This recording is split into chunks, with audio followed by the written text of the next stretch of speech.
3 కేసెస్లో నేను life convictions తీసుకోగలను. ఓ సూపర్. ఒకటి మర్డర్ కేసు సార్.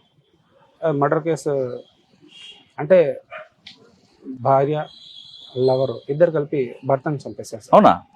చంపేశారు. చంపేసిన తర్వాత మళ్ళీ యాజ్ టీజ్గా వాళ్ళని మొత్తం పాడ మీద పెట్టేసి తీసుకొని పోతా ఉన్నారు. వాళ్ళు ఎవరో ఫోన్ చేశారు, డయల్ 100 కాల్.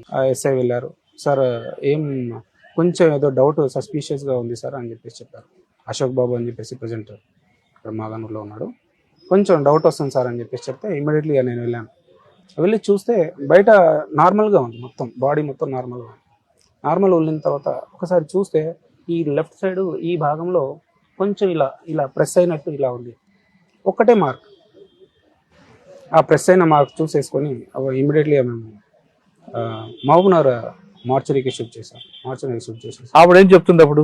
ఎలా చనిపోయాడని చెప్తుంది? ఆమె ఏమని చెప్తుందంటే, సార్ రాత్రి మేము తిన్నాము, తాగాము, ఫ్రెండ్ కూడా వచ్చారు, తాగాము, తిన్నాము, పడుకున్నాడు సార్. అతను పడుకున్నారు. నేను మార్నింగ్ 4:30కి లేచి చూసేసరికి చనిపోయి ఉన్నాడు సార్, తెలియదు అని చెప్పేసి ఆమె ఏడ్చుకుంటూ వెళ్ళేసి పక్క వాళ్ళకి వెళ్ళి చెప్పింది అన్నమాట. అందరూ జెన్యున్గా నిజమే అని చెప్పేసి అనుకుని ఇంకా ఆమెలో చనిపోయాడు కదా అని చెప్పేసి, ఎందుకంటే వేరే ఎక్స్టర్నల్ ఇంజురీస్ ఏం లేవు అందుకని చెప్పేసి వెళ్ళిపోయారు. అందరూ చూసుకున్నారు, అంతా రెడీ చేసుకొని తీసుకొని పోతా ఉంటాయి సార్.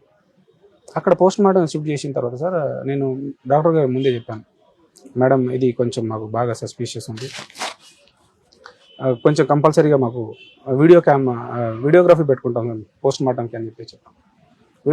అసలు ఓకే అన్నారు, పర్మిట్ చేశారు. దాని తర్వాత ఆ వీడియోగ్రఫీ చేసిన తర్వాత యాక్చువల్గా మొత్తం పోస్ట్ మార్టం చేస్తుంటే ఆ లంగ్స్ ఏవైతే ఉన్నాయో మొత్తం ఈ రిప్స్ రప్చర్ అయ్యి మొత్తం పైన అంటుకున్నాయి. అండ్ వానికి స్మాతరింగ్ చేసి చంపారు అన్నట్టు. ఆ దాంట్లో మొత్తం